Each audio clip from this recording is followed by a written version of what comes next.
இலங்கை அதிபர் தேர்தலில் விறுவிறுப்பான வாக்குப்பதிவு நடைபெற்று வருகிறது. மக்கள் வரிசையில் நின்று ஆர்வத்துடன் வாக்களித்து வருகின்றனர்.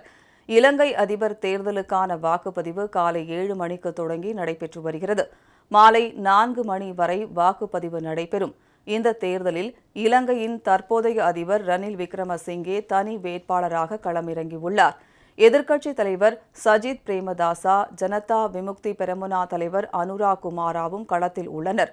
முன்னாள் அதிபர் மஹிந்த ராஜபக்சேவின் மகன் நமல் ராஜபக்ச உட்பட 38 பேர் தேர்தலில் போட்டியிடுகின்றனர்.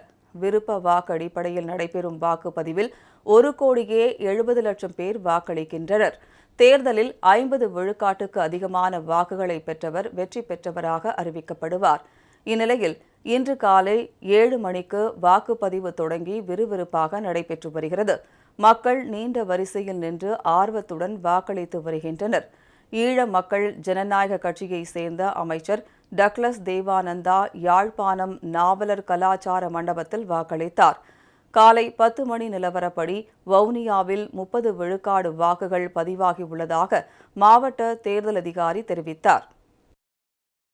30 விதமான வாக்குகள் இதுவரை பதிவு செய்யப்பட்டது.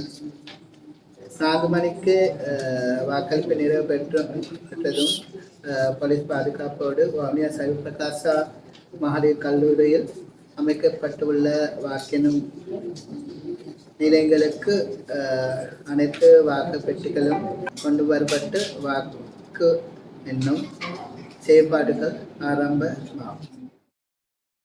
வாக்குப்பதிவு முடிவடைந்ததும் இன்று இரவே வாக்கு எண்ணிக்கை தொடங்கிவிடும்.